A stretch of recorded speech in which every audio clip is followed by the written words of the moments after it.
it's true. You even agreed to police questioning the next day. But seeing Osada dead up close must have been too much of a strain. You went into shock during the questioning and had to be taken to the hospital. Police? The hospital? That's a lie! I mean, I don't remember! Yeah, you don't remember anything.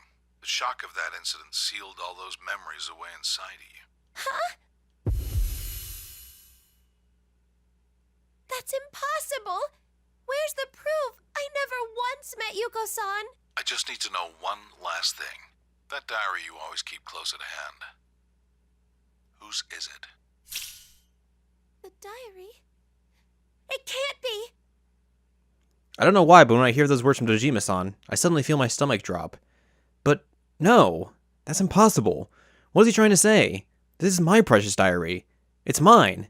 It has to be. I found something out, asking around people involved with Takara Productions. Though everyone remembered seeing Osada with it frequently, there was one thing no one could find in her belongings. Osada was never quick to make friends with the people around her. I think that's why the police seem to have overlooked this one thing during their investigation. No. No, you're wrong! That's my diary! It's not Yuko-san's! I just need an answer, Majda. Nothing is going to happen to you because of what happened back then. I'm just now arriving at the stadium. I'll be right there, so stay put. I had no idea what was going on anymore. I'm the witness of Yuko-san's case? I admired Yuko-san? My precious diary is Yuko-san's diary? That's just impossible. Come on, Dojima-san. This has to be some kind of misunderstanding. What's going on? My diary. This isn't Yuko-san's. It's mine. That's right. It's impossible. There's nothing to worry about. I'm my usual self. It's really simple. All I gotta do is open my diary and read what's in it. I just need to do that, and then everyone will immediately see that this is all just a weird misunderstanding. Okay, you can do this, Kanami. I try to build myself back up as I pull the diary out of my bag. We're pushing 4 minutes here. Old perverts weren't our promoter. Huh? That is so weird. I totally can't remember. But, like, this is my diary. There's no way I wouldn't know the code to the lock. This is stupid. I'll get it soon. Mizochimizu is always scolding me for things like this. That's why I write in it every day. You're right, it's 1324, but how did you know, Konami-chan? I heard that Mizochimizu decided on that passcode privately with a girl she used to manage. No. It's not. This isn't mine. I thought this diary was.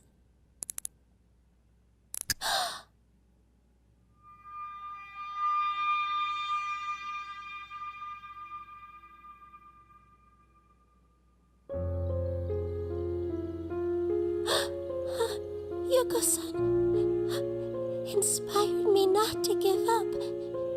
I did my best. But what I saw was Yuko-san just had to always be shining. No, having all those problems wasn't right at all. That's why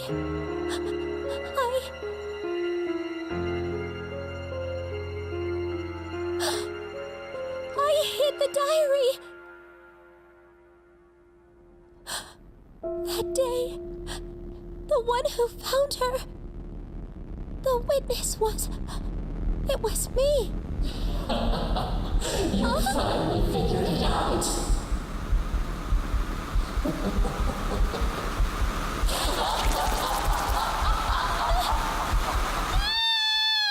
What was that? What the? What's going on? Let me through. What'd you do?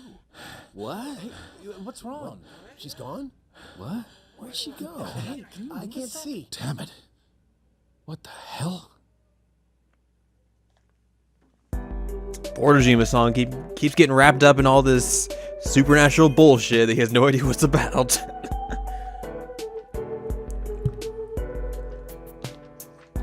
Alright, let's head towards the finale. At least I think we're like, either this chapter is it, or there's gonna be like another chapter. But yeah, we're super close to finishing this whole thing. Master of the Midnight Stage, that's me. I'm the master of the Midnight Stage. After we get through to Ms. Ochimizu, we found a new door that seemed to lead into an edit bay from Takara Productions. Rise said she didn't sense any shadows inside, but it can't hurt to be cautious. I lead the group in and stay on guard, just in case, while I look over the room's interior. But it's real dark and ominous. This song.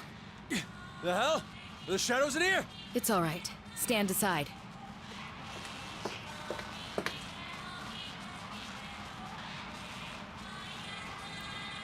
We instantly tense up as we realize we can still hear the song in here. However, Ms. Ochimizu calmly steps past us. I thought I sensed danger, but it's true. Something's different. Not only are there no shadows, but the song doesn't affect us. What is going on here? As I thought, this is only a playback of a recording. At her clarification, we relax our guard once more. So the song we're hearing now is just being played back by this equipment. Still, I cast my gaze around the area. GA looks to me and nods. She must be wondering the same thing I am. All those dressing rooms? And now this place? Where are we, really? Good question. But I can guess as to why these are all rooms found at Takara Productions. You can? Why then?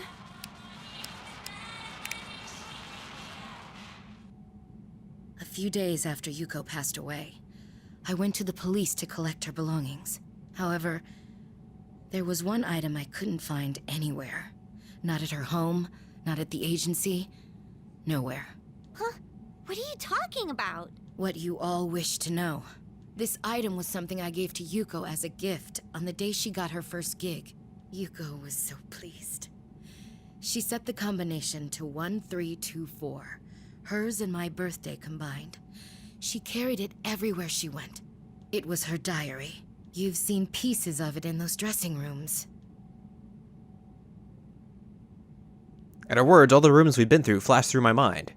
A familiar-looking door, the table in the center, lights at the makeup booth, and the notes taped to the mirror. Then, those were... Those notes were Yuko-san's diary. And one other thing. Resuming the discussion we were having outside. It's about that eerie song that's been playing constantly in this world. You said that you don't know what it is, no? Huh? Well, duh. We heard it for the first time when we got here. True. But at the same time, you already know what that song is. We do? Calistegia. Is that the song Yuko-san left behind? That's right. It was Yuko's last song.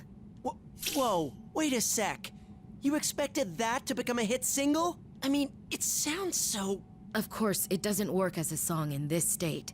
You're hearing it reversed, after all. I love the idea that them playing a reverse version of this song plays into like the idea like how it's like so creepy. It just plays into the idea of like, you know, back in the 70s and 60s and all that stuff when people would play songs in reverse and be like, oh, the devil's talking to me and all this stuff. Like, that's such a cool concept that they're bringing to this game. Reversed? It's being played backwards from how it's supposed to? Yes, though I don't know why. I'm quite familiar with the song, so I noticed it at once. If I reverse the track that's being played here, it would be the original Calistegia. Like so. With that, Ms. Ochimizu makes some quick adjustments using the equipment clearly used to operating them. Abruptly, the eerie song changes to a charming melody with a young woman singing. Her joyful voice fills the room.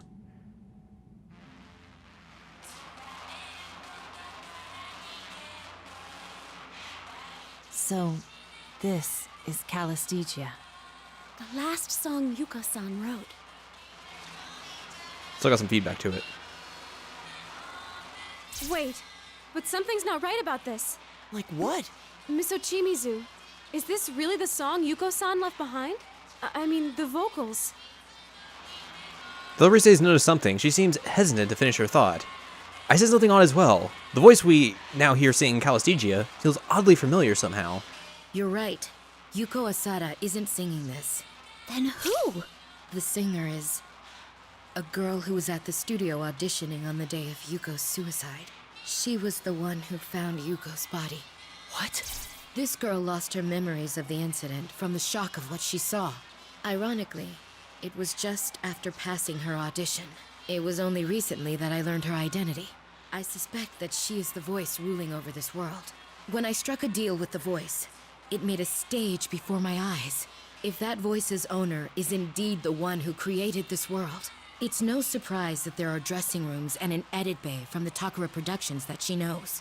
So you're saying she sees these places all the time, so it ain't weird for them to show up when she made this place. I mean, I don't get that handmade feel from this room or those dressing rooms. It's more like they just popped up the way they're supposed to be. Yeah, I know what you mean. When you're feeling relaxed, it kind of brings out your natural self. Indeed. And Yuko's lost diary is most likely in her possession. I noticed something odd recently. No matter how many times I brought up Calisthesia or Yuko, she would never remember by the next day. At first I thought she was doing it as a joke, but that didn't seem to be the case. Even now, she's consistently denying what happened to Yuko. I think you should tell us who it is you're referring to. This is the rough track we recorded for the festival. So of course, the singer is... L&B Fez, Calisthesia, Kaname Kitchen, and Yuko Osada. Everything finally fits into place. It connects together. So the girl singing this, and thus the figure in the case Miss Ochimizu is talking about, it must be... Kaname Mashita. You figured it out? Eyeshadow Kaname. You! The voice echoes without any warning, and the monitors in the room flicker before the culprit finally appears on screen. It looks like Kaname-san, but her eyes are gleaming gold and glaring down at us. That's... Morning, everyone! I sleep off every meal. I'm your Kaname Mashita. I can't believe you told them about that, Miss Ochimizu. You weren't kidding about dissolving our bond. Seriously? So the one who dragged those girls and us in here? The one who released the video onto the LMB site? The mastermind behind all this? Yep, that would be me. It's such a shame. The Kaname Kitchen girls and Miss Ochimizu too, they're all gonna abandon me. Kaname, stop this. No matter how much you struggle, you can't do anything about it now. Wait, those golden eyes. Is that Kaname-san's shadow? Shadow? What do you... You shouldn't struggle. I feel so sorry for that detective, though. What was his name? Dojima? Do you know him?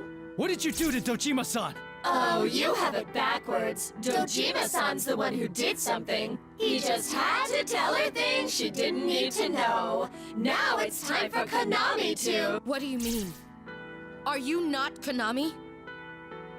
Where is she really? You're losing your head, Miss Ochimizu. Come on, it's you who always said how important it is to stay in character. Well, fine. I'll make this one exception. Wanna see what Kaname's doing right now? Is this Kaname-san in the real world? That's right. Now let's see what happens.